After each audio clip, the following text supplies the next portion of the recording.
Hello everyone and welcome to this YouTube. I'm your host, the Doc, the Ghost Net Guy. As promised before, coming soon, a ghost net up on the beach. These derelict gill nets lay abandoned and float endlessly along the beaches of our Northwest. This particular net is sitting in about 30 foot of water at the shallowest side, and it drops into about 60 feet of water, and it's approximately 75, 80, 100 feet long, and it's wrapped around some old drain sewer pipes, and the net itself is no longer fishing. However, it's habitat for all these small little fish. And just to sit back and enjoy them swimming around in the safety of this old net, lots of food for them to eat. The plankton that seems to grow on the webbing of this net is really kind of a good thing for the fish. They're able to chomp down at lunch, and there's a float on top right there, and the line comes down. It's all twisted around. These nets continue to fish at many times, or they become really a good habitat for the smaller fish to hide from predators and to feed on the different crustaceans that live in the webbing.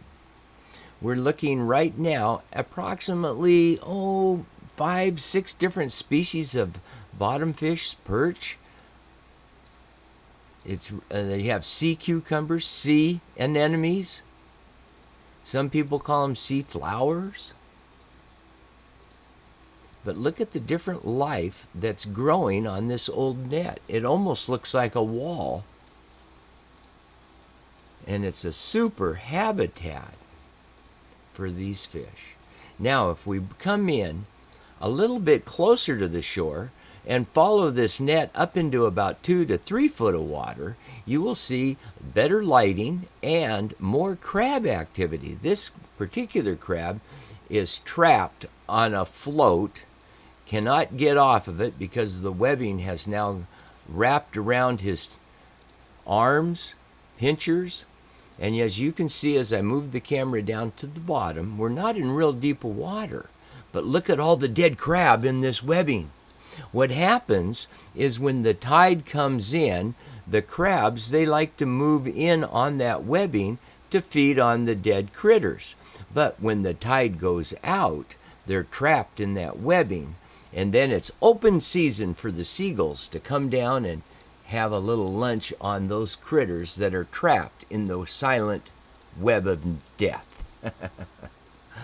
And as you can see here, there's not much growth on it. So this net hasn't been on the beach for very long. And hopefully with a team of volunteers from the Northwest Tribal Fisheries, we'll identify, we're going to locate it, and of course remove it. And a special thank you to Waste Management, Kitsap County, of what they've been doing over there, working with me on derelict boat removal, ghost net removal of these gill nets, and just plain garbage on the beach.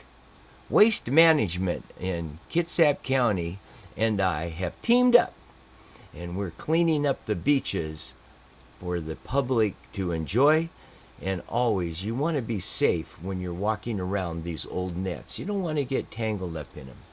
Until next time, everyone, be careful out on the water. Let me know if you see one of these nets, and we'll try to get it removed. Bye-bye, everyone.